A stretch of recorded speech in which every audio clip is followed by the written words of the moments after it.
The hidden connection between Princess Leonor and Prince Christian revealed.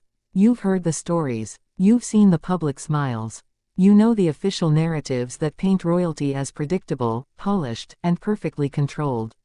But what if everything you thought you knew about Princess Leonor of Spain and Prince Christian of Denmark was only the surface? What if behind decades of protocol and silence, there has been a hidden connection that no one was ever meant to see? A connection older, deeper, and far more powerful than any royal analyst has dared to imagine. And what if the truth doesn't just change how you see them, but the entire future of two monarchies?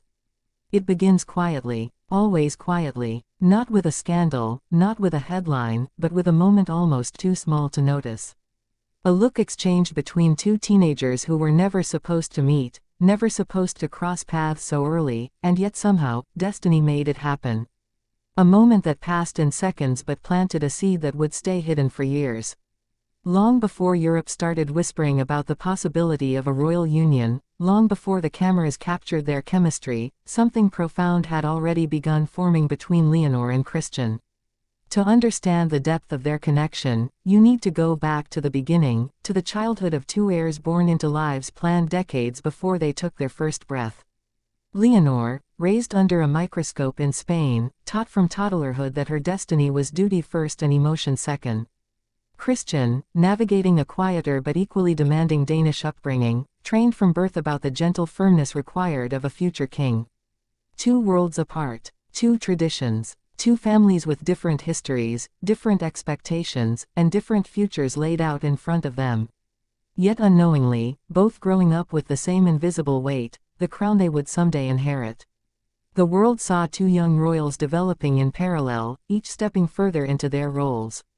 But no one knew that behind palace doors, the families had crossed paths long before the public ever noticed.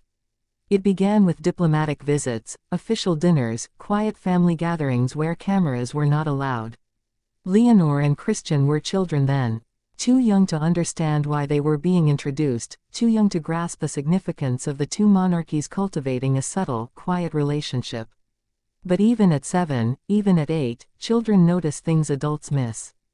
They notice kindness, warmth, familiarity. Leonor always remembered how gentle Christian was, even as a child. Soft-spoken, observant, older than his years.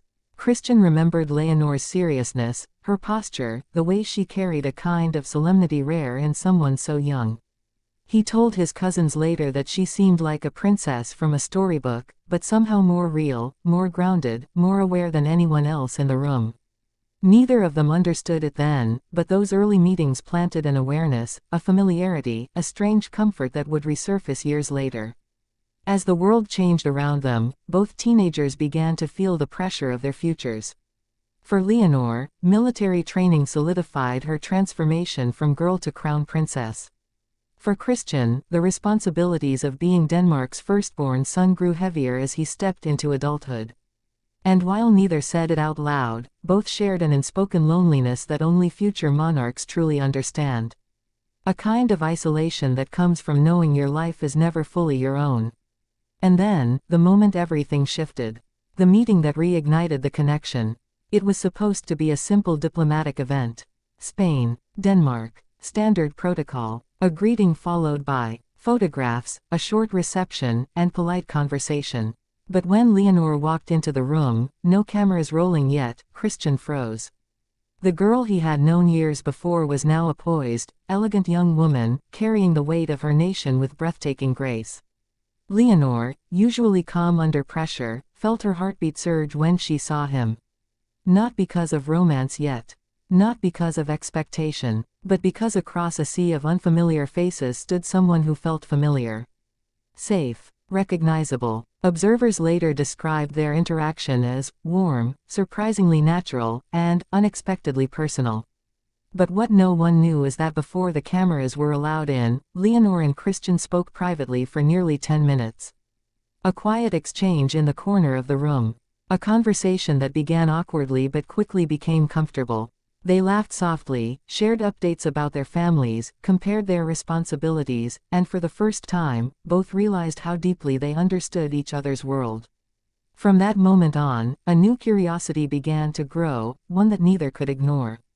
Months passed, and whispers started within the royal circles long before the media caught on. Private correspondence between the two increased. Messages turned into conversations, conversations into trust, trust into emotional familiarity, and emotional familiarity into something more profound. But the connection stayed hidden, protected, because both knew the consequences of exposure. The scrutiny, the analysis, the speculation, the political implications. Their families quietly monitored the situation, unsure whether to intervene or allow it to develop. What deepened everything wasn't romance at first, it was shared vulnerability. Leonor opened up about her fear of not living up to Spain's expectations. Christian confessed the pressure of becoming Denmark's first modern king raised in a fully digital era where every mistake could become global in seconds. They talked about duty, sacrifice, the longing for simplicity, the weight of public eyes, and the challenge of balancing personal desires with national expectations. Bit by bit, they became each other's secret safe place. Every answered question revealed another. Every moment of honesty opened another door. And with each exchange, the curiosity between them layered deeper and deeper. But the true turning point came during Leonor's final phase of military training. Exhausted, emotionally drained, overwhelmed by responsibility, she reached a moment where she questioned her own strength. Late at night, after hours of physical training, she sent Christian a message. She didn't explain everything. She didn't complain. She simply said that she felt the weight of the future more than ever. Christian didn't reply with advice. He didn't try to fix it. He told her something simple yet powerful: you don't have to carry all of it alone. That message changed her. It wasn't romantic. It wasn't dramatic. It was understanding, pure, human. From that night on, Leonor and Christian became each other's emotional anchor. Their connection, once subtle, once unspoken, grew steadily, quietly, undeniably. Their families noticed. Some approved. Some worried. Some questioned whether the connection was genuine, or whether fate was pushing them toward a story larger than themselves.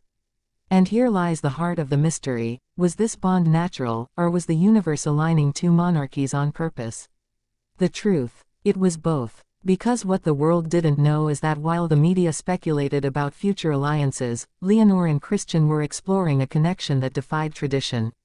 They weren't thinking about crowns, titles, or political implications. They were learning each other's worlds, each other's fears, each other's hopes. When they met again at an international event, the chemistry was undeniable.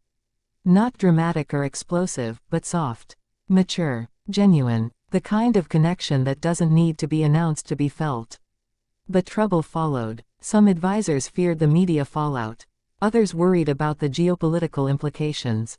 A few believed the relationship could overshadow their duties. And there were concerns from within both royal families that such a connection could place unfair expectations on two people barely stepping into adulthood. That pressure forced Leonor and Christian to re-evaluate everything. Their conversations grew more serious. They discussed whether they should distance themselves, whether their feelings could survive the weight of two nations, whether they were risking their futures by letting this connection deepen. Yet every time they stepped back, something pulled them closer. The quiet understanding, the shared destiny, the unique isolation only they could comprehend, the comfort of speaking without performing, the relief of being seen not as heirs, not as symbols, but as young people simply trying to navigate impossible lives. Their connection became a lifeline. Not a scandal, not a secret romance, not a political strategy, a lifeline. And the more they tried to contain it, the more it grew. The real revelation, the truth hidden for years, is that their bond didn't begin as romance. It began as recognition. Recognition of themselves in each other. Recognition of the freedom they never had. Recognition of the emotional refuge they found only with one another. And now, the world is beginning to sense what insiders have known for years. Leonor and Christian stand at the edge of a story that could redefine the future of European royalty. Not because they were forced together. Not because their families orchestrated it. But because two young heirs, raised in separate worlds, discovered a connection deeper, older, and more real than anyone expected. What comes next remains unwritten. Will they become the next great royal alliance of Europe? Will they choose duty over emotion? Will their bond withstand public pressure? Or will their connection continue quietly, behind palace walls, shaping them in ways the world cannot yet see? One thing is certain, the hidden connection between Princess Leonor and Prince Christian is no longer a whisper. It is a force, a story unfolding in silence, a bond strong enough to shift the destiny of two nations, a truth finally stepping into the light. And the world is watching, breathless.